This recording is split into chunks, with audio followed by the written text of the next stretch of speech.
Udah nggak ada lagi. Hah? Ini ya kalau daerah timurnya udah jam berapa nih ya? Udah jam 6. udah malam. Tapi mohon maaf ya Bapak sekalian ya, teman tuh daerah timur ya. Dari Papua, kemudian juga itu udah sore ya malam. Ya. Ini juga daerah Jakarta ke arah barat juga ini kita udah mendekati jam pulang juga nih, jam 3 lewat. Silakan yang resen, silakan yang ingin bertanya. Langsung aja unmute sendiri di sana. Ya. Maluku udah jam 17.00. Dari WHO mungkin ada komunikasi. Oh iya. Bu Endang ya? Oh iya. Pak Wawan, dari Pak Wawan ada masukan Pak Wawan, silakan Pak Wawan. Ya, terima kasih Pak Arsal dan Bapak Ibu sekalian. Mungkin tadi presentasi berkaitan dengan data, saya kira data-data tersebut sangat bermanfaat. Mungkin ada beberapa catatan terkait data, tapi mungkin nanti di lain kesempatan kita bisa diskusi. Terkait dengan pemanfaatannya ini Pak Arsal, mungkin data yang sangat kaya ini perlu ada semacam apa ya, standarisasi pengolahan datanya supaya data-data ini bisa dijadikan informasi strategis, terutama oleh teman-teman di provinsi ketika menyiapkan rencana operasi, kemudian menyiapkan antisipasi, karena data-data tadi sangat bermanfaat untuk mempersiapkan hal-hal tersebut. Contoh yang paling gampang tadi Pak Arsal sudah menyampaikan mengenai kesiapan rumah sakit, tempat tidur, dan lain sebagainya. Jadi data-data ini bisa disajikan, terutama nanti juga ke teman-teman di dinas maupun teman-teman di layanan, kapan mereka harus mulai memikirkan penambahan kapasitas tempat tidur untuk isolasi misalnya. Kalau okupasinya sudah di atas 50%, berarti mereka juga harus mempersiapkan.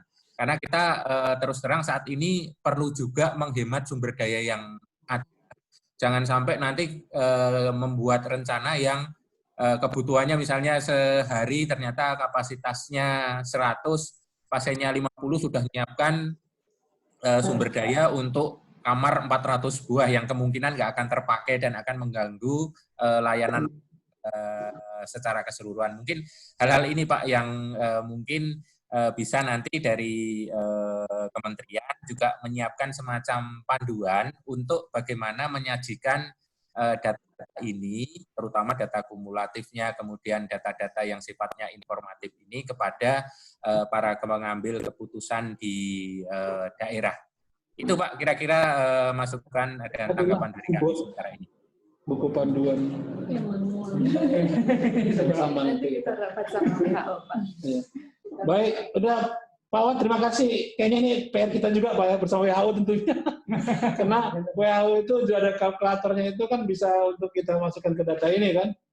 Kami sangat berharap nih kita berkolaborasi terus nih Pak Wawan ya, dari WHO. Ya, siapa? Tinggal kita sekelompok pria panggilan ini. Nanti kita akan intens berkomunikasi, terutama terkait dengan informasi-informasi bagi teman-teman di daerah ini. Kayaknya banyak pertanyaan, input pertanyaan juga ke kami mengenai langkah-langkah persiapan untuk terutama untuk kesiapan health system di daerah. Apa yang harus disiapkan di era new normal ini. Jadi mungkin ini PR kita bersama, Pak. Ya, terima kasih Pak Wawan masukannya. Tentu ini kami akan segera tindak lanjuti terkait dengan penyajian data itu yang harus dibutuhkan ya untuk mengambil kebijakan apa aja yang bisa mereka sampaikan ke pimpinannya terhadap data yang ada ini. Baik, silakan mungkin dari provinsi lain ada yang menyampaikan tanggapan, pendapat atau masukan, silakan. Mungkin dari Jawa Timur gimana? Atau dari DKI? Dari Provinsi Maluku ada. Maluku ya? Di chat, di apa? Di unmute. Ya, silakan. Ini ngomong aja Ibu. Ya, selamat sore Pak. Sorry Bu. Ya. Pak, ini kebetulan di Maluku ini kan selain rumah sakit rujukan, ada juga rumah sakit alternatif yang dibuat oleh pemerintah provinsi sekitar 3 yang dipergunakan untuk merawat pasien-pasien konfirmasi OTG. Personnya, sudah ada nggak? Ada. Halo, Ya, lanjut Bu. Ya, silakan Bu. konfirmasi yang ringan. Bagaimana menginput datanya untuk datanya bisa terakomodir di kementerian? Perlu nggak kita buat itu satu ini? Sementara sifatnya. Bisa nggak kita gimana? Saya kira perlu juga sih memang tidak biar lebih. Satu pintu di sampai menginput Mas. Kalau rumah sakit lapangan belum punya kode registrasi misalnya. Sebentar Bu ya, kita lagi diskusi untuk dengan tim IT kita. Sama kayak RCC nih Pak. Ya. Jadi kayaknya, halo Bu, sebenarnya beberapa waktu lalu saya juga sempat menginformasikan ke Dinas Kesehatan Provinsi, khususnya kalau ada rumah sakit lapangan, tolong itu diinformasikan ke kami, biar nanti kami buatkan kode sementara, seperti rumah sakit Wisma Atlet. Jadi kodenya itu nggak tetap, Bu. Kode sementara, tujuannya ada agar rumah sakit itu bisa melaporkan kasus-kasus yang terjadi di rumah sakit tersebut. Kayak di sini ada Wisma Atlet. Tapi nggak harus meregistrasi sih. Itu kan di Jakarta ada. Itu data sama sudah masuk ke sana. Kenapa? Karena dia memang masuk dalam pelayanan COVID di situ. Dan dia bisa melaporkan data kasusnya ke RSonline. Kemudian kemarin juga di Jabar juga demikian. Makanya nanti ini apalagi saat ini kan di Pusdata juga sudah menemukan all record yang basic datanya, data pastinya dari RSonline. Otomatis nanti kebutuhan terkait dengan rumah sakit lapangan ini harus diakomodir juga di sisi RSonline-nya.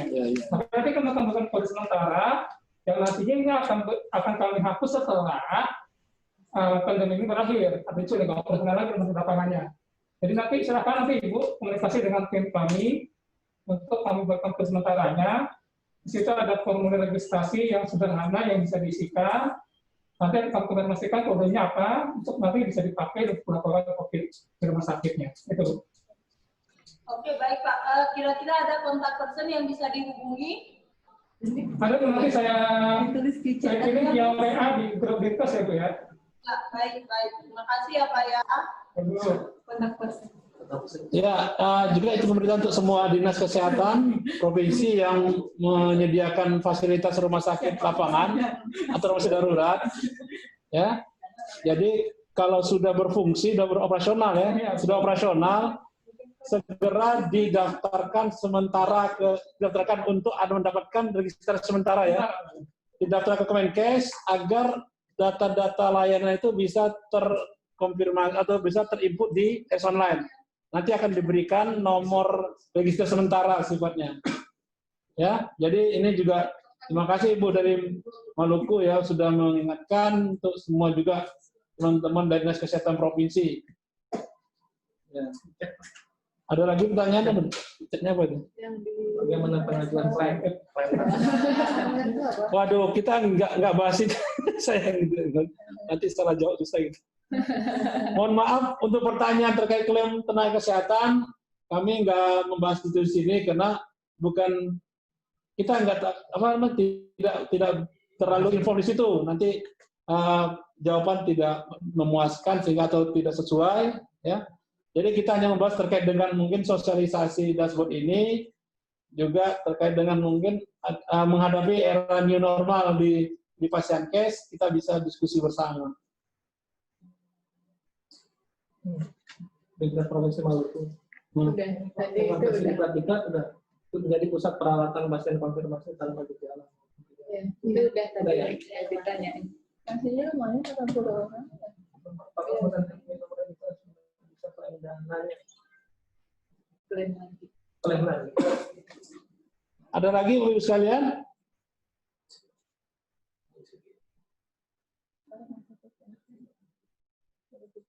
Bisa klaim dananya. Ya. Mungkin dari Jogja sudah ada konfirmasi nggak atau klarifikasi terkait dengan pasien OTG yang banyak di ini ya, yang di Sarjito? Screening tadi Pak. Hah? Tapi kalau sudah positif harusnya masuknya ke maksudnya ke konform bukan ke OTG lagi. Yang dari Dinas Kesehatan Jogja ada nggak ya? Dinkes Jogja, Dinkes Provinsi Yogyakarta.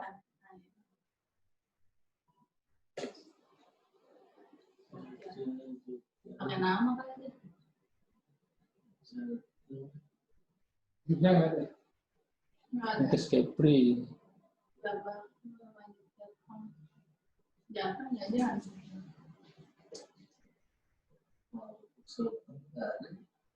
Kenapa mungkin? Karena Iya, nggak ada ya.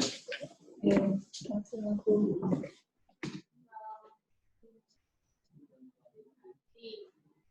ada. Ada lagi yang ingin ini menyampaikan? Ini sudah di-share ini ya. Aksesnya gimana? Ada grup di desa. Itu yang pusat rujukan itu bukan ya? Terus di aplikasi. Ini lagi. Nah, chatnya Pak. Ada pesannya. Oh yes. Nah, usul di aplikasi status OTG bisa dihapus saja supaya tidak dipilih oleh kegiatan rumah sakit online.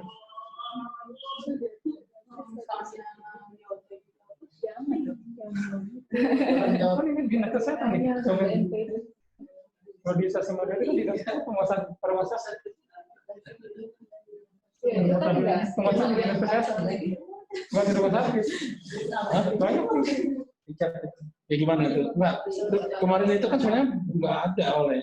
Cuma pasien yang ke rumah sakit aja. Kalau yang di itu yang nggak didaftar Dinas di rumah kesehatan. sakit. Ini data lain. Yang ini kan pasien COVID bisa terdaftar di rumah sakit online. Penguasaannya orang dinas rumah Pasien sakit. diisolasi di karantina. Bukan kita itu sebagai rumah sakit jadi masalah, ya kan? Kira Yang isolasi di karantina ya silakan aja. Tapi yang terdaftar di rumah sakit online ya yang rumah sakit. Oh iya, kita ya. Ya, itu mungkin dari awal udah kita jelaskan bahwasanya yang kita data ini adalah data di layanan kesehatan.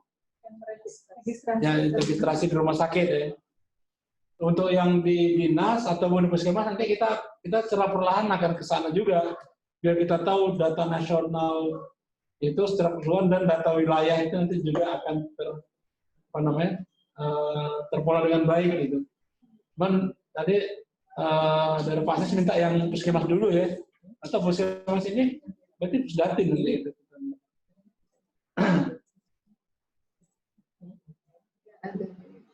Dia bingung. Atau disuruh bertanya lisan aja Pak. Ini Dinkes mana yang Dinkes 3 itu? Maksud pertanyaannya apa? Yang mana ya? Tadi. Dinkes 3 ini. Ya. Coba yang Dinkes 3 bisa diperjelas mungkin langsung melalui ini ikon ini. Silakan di pertanyaannya langsung disampaikan.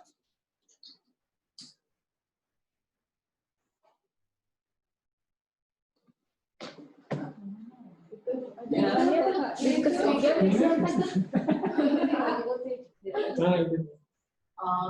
Kan dari tadi. itu sih Gersi yang bisa ya. postnya. Anda yang bisa dibuka ya. Di partisipan. Iya, bisa sendiri ya harusnya, tapi udah saya klik. Ya. Baik.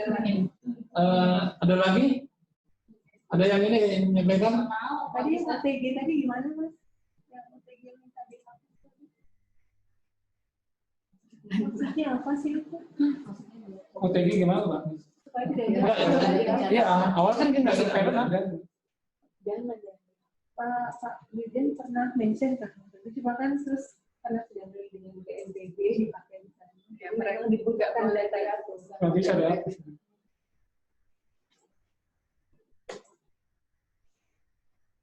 Cuman pas itu perlu kita tanya itu ke rumah sakit. Ini ada yang dari rumah sakit nggak ya? Ada. Bisa dijelaskan nggak kalau yang OTG di rumah sakit itu seperti apa ini perawatannya? Apakah dia perawatan tadi hanya komorbidnya ada, atau hanya dia koinsiden. Koinsiden itu dia sebenarnya mungkin hanya untuk seksio gitu kan. Tiba setelah diinvestigasi, ternyata dia pernah kontak dengan pasien COVID, dan dia tidak menunjukkan gejala-gejala COVID, tidak ada gejala pernapasannya kan, tidak juga ini batuk, tidak pilek, namun belum ada hasil swabnya.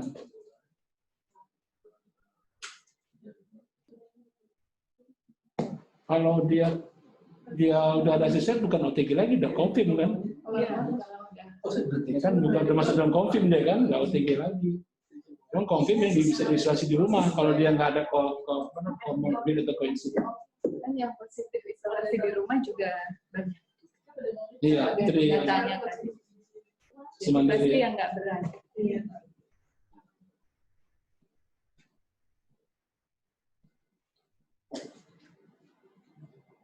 Dari Maluku. Dari Maluku Utara.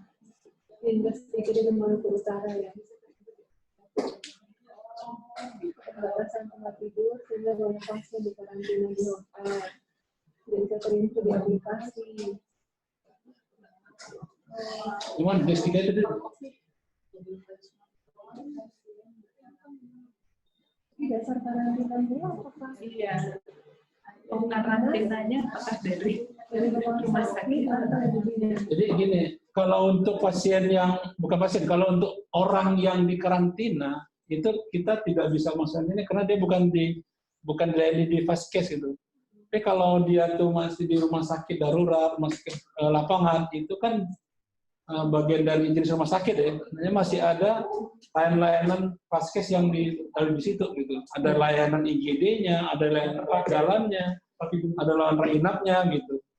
Ada SDM-nya di situ, ada jumlah TT-nya yang bisa memang menggambarkan dari suatu layanan fasilitas. Tapi kalau dia di layanan karantina, seperti di hotel atau di mes, di apa, yang tidak ada fasilitas layanan kesehatannya, hanya klinik aja. Contohnya kita yang di Pademangan ini, Wisma Pademangan itu nggak masuk dalam fasilitas kesehatan, karena dia bukan rumah sakit. Sementara yang SDDC ini masuk rumah sakit. Ya gitu Pak ya. Jadi kalau kita perhatikan juga, kalau yang ini bagus sekalian di daerah yang di dinas, kalau dia fasilitasnya berupa karantina, itu mungkin untuk layanan isolasi untuk publik itu public health-nya lah. Ini kalau ini mungkin untuk layanan isolasi untuk rumah sakit lapangan sederhana untuk membantu kapasitas rumah sakit yang ada saat ini jangan sampai terlalu berat. Itu pasien-pasien yang semestinya nggak perlu dirawat di situ. Masuk ke pusdati? Ya Pak Arsal, kalau diizinkan saya ingin memberikan sedikit tambahan informasi. Silakan Pak Wan. Ya, mungkin perlu digariskan secara jelas, mungkin juga dari teman-teman di Yankes juga berkomunikasi dengan teman-teman di Infem dan SKK mengenai definisi dari karantina dan isolasi. Tadi Pak Arsal sudah sampaikan bahwa karantina itu diperlukan orang yang tidak sakit. Jadi dia tidak ada gejala, dia tidak sakit, tetapi karena dia pernah bepergian atau kontak, dia masuk di sini, dia dikarantina sebetulnya tidak di layanan kesehatan. Mengenai isolasi, ini isolasi itu diperuntukkan untuk orang yang sakit, di mana orang yang sakit ini masih dalam kondisi terduga ataupun sudah terkonfirmasi. Nah, kalau dia sudah terkonfirmasi, isolasi ini bisa dilakukan di fasilitas kesehatan maupun di mandiri di rumahnya masing-masing di fasilitas kesehatan yang ditunjuk untuk isolasi kasus confirm. Nah, hierarki ini yang mungkin juga perlu diperjelas definisi operasionalnya. Saya juga melihat di tanya jawab ada banyak pertanyaan, tadi juga muncul kok OTG-nya banyak sekali, padahal kalau logikanya OTG itu kan orang tanpa gejala. Jadi kok dia bisa akses ke layanan kesehatan. Ini mungkin juga ada beberapa penyebab yang perlu dilihat lebih lanjut. Jangan-jangan definisi operasional masing-masing vaskes itu ketika melaporkan OTG ini bermacam-macam. Kami pernah berdiskusi dengan teman-teman di rumah sakit di sebuah forum. Jadi ada kasus-kasus yang datang ke rumah sakit karena penyebab yang lain. Contoh aja misalnya ibu hamil sudah mendekati waktunya melahirkan, tapi setelah dilakukan screening, beliau ini berasal dari daerah yang dikatakan sudah zona merah, di mana ada kasus yang sudah terkonfirmasi di situ. Otomatis kasus ini oleh teman-teman di rumah sakit dikategorikan OTG. Oh gitu. Nah, hal ini kan banyak sekali kemungkinan. Nah, kalau kita tanyakan ke teman-teman di rumah sakit itu, OTG ini banyak sekali. Nah, padahal OTG ini kan seharusnya tidak datang ke fasilitas kesehatan. Nah, kami pun di WHO juga menyarankan sebetulnya OTG ini akan mengakses tindakan untuk OTG ini hanya observasi. Ini dilakukan di rumahnya masing-masing. Ketika dia mulai muncul gejala yang mengarah ke gejala ke COVID, mulai dari batuk, demam, dan lain sebagainya, dia baru mengakses ke layanan di rumah sakit. Nah, definisi ini kayaknya yang masih perlu diperjelas, definisi operasionalnya. Jadi teman-teman ini tidak, jadi ketika kita melihat Sarjito kan potretnya aneh, OTG-nya banyak sekali, sementara kasus yang tidak ada, PDP sama ODP yang banyak. Nah, ini mungkin bahan untuk diskusi di kemudian hari, Pak Arsal. Terima kasih. Baik, terima kasih Pak Wawan atas masukannya. Mungkin terkait dengan tadi bagus juga, emang sebenarnya sudah dibedakan antara yang karantina dan isolasi kan. Kadang-kadang sering bercampur ini maknanya, padahal itu beda. Kalau kemudian tadi juga yang OTG, kami juga sebenarnya juga kemudian dari yang pedoman revisi 4 itu OTG jelas ada kontak eratnya gitu. Minimal, saya tanya 15 menit dia dengan orang yang confirm itu gitu. Ini kalau satu wilayah ada yang positif, belum tentu dia tuh kontak erat, mungkin itu tangga jauh atau memang satu kecamatan, satu kelurahan itu kan bisa jauh jaraknya, ketemunya nggak pernah itu, nggak bisa OTG. Saya sanksi mungkin apa ya, tapi jelas OTG ini nggak ada gejala pernapasannya itu kan OTG ini. Makanya kita perlu juga minta masukan teman-teman rumah sakit yang namanya OTG dirawat, yang masuk perawatan itu seperti apa. Dia kan mohon bantuan juga jadi teman-teman provinsi dengan data-data ini dikonfirmasi ke rumah sakit masing-masing gitu. Nanti kalau ada keraguan bisa kita sering diskusi.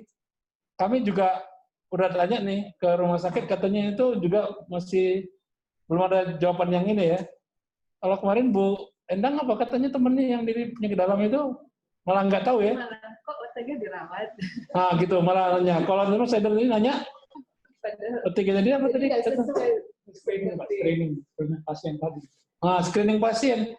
Jadi screening pasien itu sebenarnya kalau dia memang tidak ada gejala-gejala ODP ya jangan langsung bilang OTG gitu. ODP lah harusnya. ODP aja gitu. Jadi kalau pasien itu memang di screening tidak ada gejala-gejala batuk, pilek, kemudian demam ya, dan tidak ada kontak dan dia tidak yakin dia pernah kontak orang konfirmasi, kita jangan langsung bilang dia OTG, udah bilang aja dia bukan COVID gitu. Rumah sakit harus tegas seperti itu, sehingga datanya benar-benar bersih. Kalaupun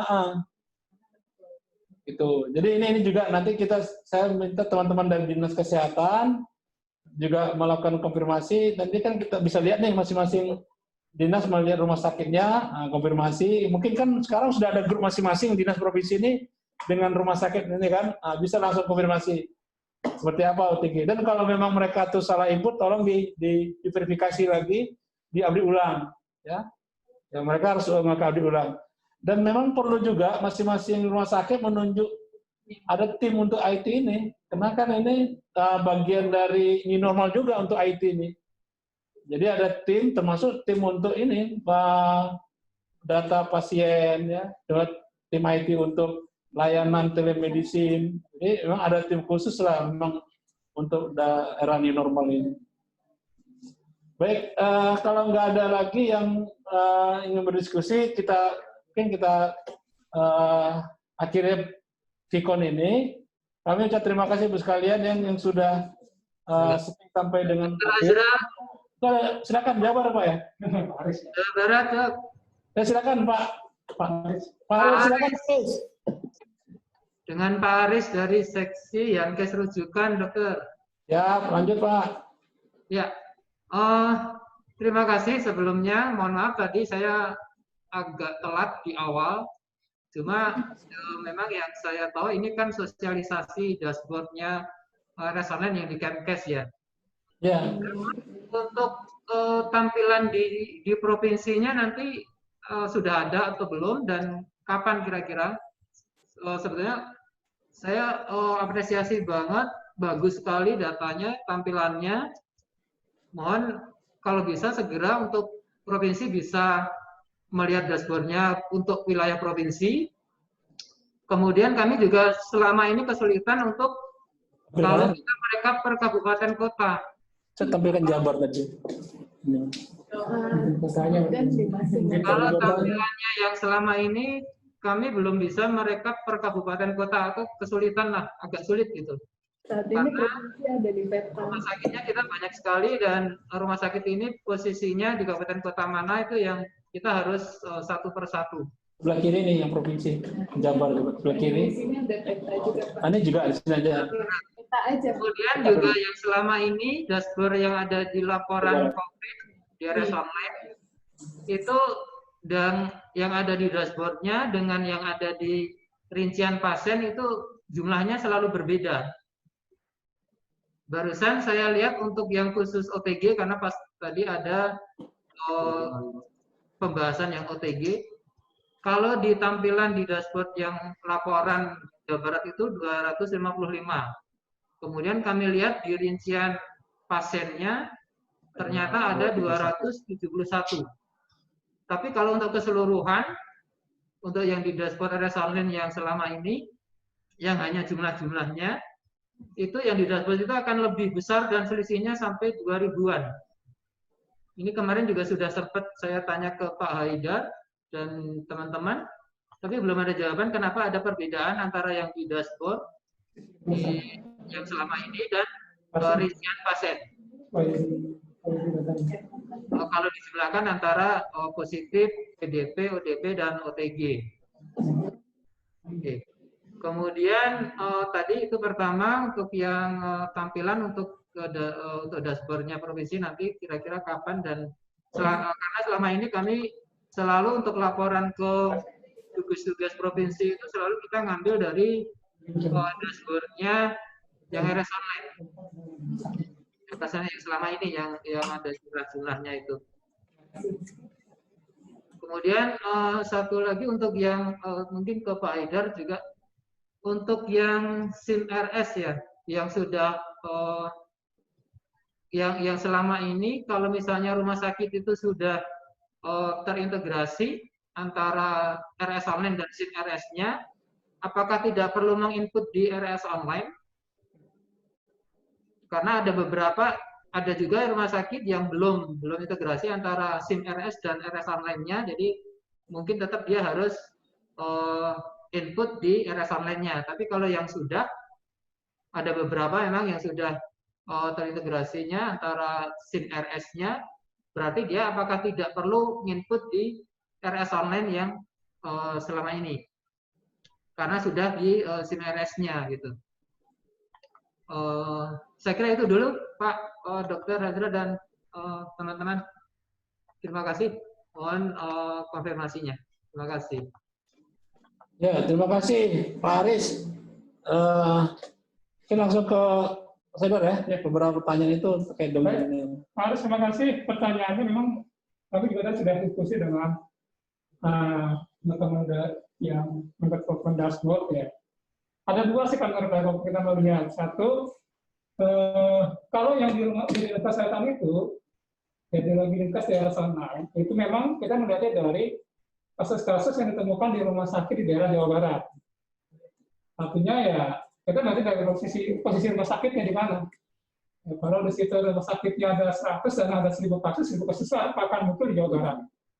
Tetapi di dashboard ini, kita klarifikasi ke tim, memang ini ada dari sisi domisi pasien, karena kan situ ada pengisian sendiri di mana pasien itu tinggal.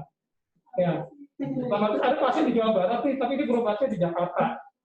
Nah, kalau di sisi RS online itu masih pasti akan ke DKI, karena itu ditemukannya di rumah sakit Jakarta, karena di berobat di Jakarta. Tetapi kalau dari sisi tadi penyampaian di sini adalah pasien itu tinggalnya di mana nih? Oh, di daerah Bekasi, Jawa Barat. Nah, makanya akan masuk ke dalam dashboard itu di pasien di Jawa Barat. Tapi tadi saya lihat program Jawa Barat paling tinggi di dashboard ini dibanding kalau tidak ada sholat pasti di PKI paling tinggi. Karena kasus seluruhnya ditemukan di rumah sakit DKI. Nanti kita akan coba mau pakai yang mana, apakah misalkan rumah sakit, atau misalkan dari sisi tempat tinggal pasien. Kalau dari rumah sakit berarti kita mengikuti kesalahan saat ini berjalan dari online. Artinya hanya melihat dari sisi rumah sakit itu di mana posisinya. Kita yang melihat dari sisi pasien itu tinggal. Nah, tapi kalau sebaliknya, berarti kita akan ubah nanti query datanya, sehingga saya pastikan data kita akan sama. Kalau secara atau pengaturan aturan tadi sudah kita perbarui. Ya. Kemudian kalau terkait dengan RS online tadi dengan SIMRS, ya pastinya memang kami memang ubah optimalisasi bagaimana SIMRS ini menjadi basic data yang memang ada di rumah sakit. Karena saya yakin di Jawa Barat itu saat ini sudah banyak rumah sakit yang menggunakan SIMRS. Ya, karena saya saat ini sudah berjalan Pak. SIMRS dan RS online sudah saling tersinkronisasi. Dan itu saat ini kami sudah berbagai bisnis yang bisa dilakukan, dan juga sudah melakukan sosialisasi terkait dengan bisnis tersebut ke rumah sakit. Supaya RS online ini bisa diintegrasi dengan SIMRS. Jadi ketika sudah terintegrasi, sudah bridging, maka tidak perlu lagi ada namanya entry data di RS online. Itu dari SIMRS kirim ke RS online. Begitu ada update status dari ODP ke PDP atau ODP ke positif, itu langsung dikirim juga ke RS online. Karena saya yakin semua data yang ada di SIMRS. Ada discharge status, ya keluarnya sebagai meninggal, sembuh atau yang lain. SIMRS kita catat itu, tinggal di update terus datanya sesuai dengan yang dituliskan di SIMRS. Maka itu saya nulis sepakat dengan Pak Asral, saya ada tim yang ngawal ini nih, baik dari sisi PE-nya di rumah sakit maupun dari IT-nya. Ya, karena saya yakin IT itu hanya supporting system nih. Yang tahu adalah tim RM, medis nih, yang biasa melakukan entry data di SIMRS-nya. Makanya tim ini perlu dikoordinasikan ke setiap rumah sakit, supaya nanti setiap data yang masuk itu benar data-data yang tervalidasi. Nah, kalau rumah sakit nggak memiliki SIMRS, ya otomatis harus entry data, ya, harus online. Ya, karena kan juga sudah mengupayakan untuk lebih mempermudah rumah sakit supaya nggak ada input kurang, ya itu SIMRS-nya masuk ke dalam RS online. Nah, ikuti juknis yang ada. Kita sudah ada beberapa versi yang kita buatkan di situ. Kalau kami nggak pakai istilahnya istilah PDP, ODP, tapi kita pakai kode kodifikasi yang ditentukan dari online. Nah, itu ada di juknis. Hingga itu didorong ke rumah sakit, sosialisasi, SIMRS mengikuti aturan kodifikasi yang sudah ditentukan di juknis tersebut. Tinggal di mapping, dan ini sudah otomatis bisa terbagi satu sama lain, Pak. Mungkin nanti kalau kesulitan, itu bisa dikoordinasi dengan tim IT vertikal yang ada di Jawa Barat, di RSAS, Provinsi Solo, Kendo, dan lain-lain. Itu bisa membantu proses mempercepat proses bridging antara SIMRS dengan SIMRS. Itu Pak dari kami.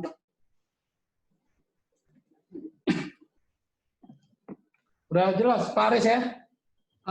Ya, sebentar Dok. Untuk yang tadi kan tampilannya kata Pak Haidar, kabupaten provinsi, tadi yang karena posisi tempat tinggal pasien. Sebaiknya sih posisi, karena kami kan supaya bisa melihat benar-benar bahwa pasien ini posisinya ada di kabupaten kota mana. Sebaiknya yang dipakai ngambil dari posisinya rumah sakit. Yang ada di wilayah Jawa Barat, jadi kabupaten mana gitu. Jadi untuk menggambarkan benar-benar si pasien atau kondisi kabupaten kota ini ada berapa kasusnya. Gitu. Saya kira lebih tepat mungkin kalau untuk menggambarkan kabupaten kota, lebih bagus ngambil dari posisi rumah sakitnya. Saya kira itu.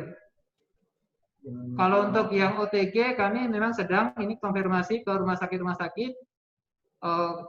Kenapa OTG kok masih misalnya yang masih banyak yang dirawat? Hanya tadi yang jumlah tadi saya belum jelas antara jumlah yang kalau kami lihat dari daftar pasien yang di bawahnya dashboard RS online dan jumlahnya yang ada di dashboard kok selalu berbeda. Saya kira itu Pak. Dok, terima kasih. Ya, terima kasih Pak Aris ya. Ini tadi yang salah satu yang kita harapkan hasil pertemuan ini, kita saling mengawal data yang ada di sana ini, agar nanti benar-benar sesuai dengan yang di lapangannya. Jadi kalaupun nanti masih beda, artinya apa yang di rumah sakit, ya, dengan apa yang ada data di dinas itu berarti belum klop, Pak. Kami tadi sampaikan bahwa di RSUD itu memang murni apa yang di rumah sakit gitu. Jadi memang yang rumah sakit lah kita minta koordinasi dinas kesehatan untuk lebih intens, dan apa yang ada di Muncul Nasional ini coba diklarifikasi. Nanti pegangan dinas. Karena data-data yang di sana ini, Pak, itu juga pegangan dari Bapak di BNPB, Pak. Karena mereka sudah menginput data kita. Jadi apa yang tergambar di sana itulah yang mereka lihat yang di wilayah masing-masing. Jadi sangat tergantung dari bagaimana kita melakukan verifikasi dan validasi data yang ada. Itu ya tujuan kami yang paling penting untuk pertemuan ini seperti itu. Jadi kami harapkan Bapak-Ibu sekalian setelah ini ya mungkin mulai besok kita karena itu udah langsung dikasih ya, hari ini bisa dikasih langsung akses untuk membuka ini, nanti bisa dibuka-buka antar malam atau besok pagi, nanti langsung dikonfirmasi. Mungkin per rumah sakit dulu, sakit A, B, sampai nanti ya minggu ini kita bisa benar-benar ada perubahan data nanti. Akan lebih bagus lagi data kita ini. Jadi ini memang jadi pekerjaan yang rutin nantinya. Ya, bukan hanya COVID. Jadi ini kena COVID. Nanti ke depan saya sudah bagaimana kita dinas kesehatan itu memberlakukan setiap rumah sakit itu wajib mengupdate datanya misalnya per bulan. Atau nanti kita lihat dinas bisa memantau benar nggak dia update datanya itu. Termasuk itu data data layanannya. Di situ itu ada jumlah pasien yang dirawat berapa, pasien jenis penyakitnya dan sebagainya. Sehingga nanti rumah sakit yang tidak melakukan update secara serial itu menjadi catatan ketika dia perpanjang izin. Artinya kita bukan mempersulit, tapi bagaimana dia patuh mengisi data, kita pun juga mendapatkan data yang valid gitu. Kita sulit, Pak. Sering ditanya misalnya berapa sih jumlah kasus jantung di Indonesia ini yang di rumah sakit? Kalau rumah sakit rajin melakukan laporan data bulanan, kita pasti mudah dapat data. Jadi Bapak-Ibu sekalian nanti ya ke depan kita minta gitu, mana yang akan mengajukan izin, perpanjangan izin, kita lihat dulu data serialnya. Nanti masing-masing rumah dinas kesehatan membuat ini edaran. Jadi salah satu penilaian kita mau izin adalah kepatuhan rumah sakit mengumumkan data. Karena memang Pak, di regulasi yang ada, salah satu kewajiban pasiennya adalah memberikan laporan kepada si pemberi izin gitu. Ya, jadi ini saya kira perlu kerja bersama kita nanti untuk mengingatkan ke rumah sakit juga. Rumah sakit juga mohon bantuannya juga karena data ini juga perlu baik untuk rumah sakit maupun untuk data pengambil kebijakan baik itu pusat, provinsi, kabupaten kota gitu. Ini saya kira penting Pak untuk sama-sama kita bangun sistem ini. Kalau tidak ada Pak, kita terus masa kita setiap waktu harus menghubungi dinas kesehatan provinsi untuk cari data. Kayaknya kita terlalu capek Pak dengan kalau teknologi sudah maju gitu. Kita kembali ke zaman batu lagi gitu.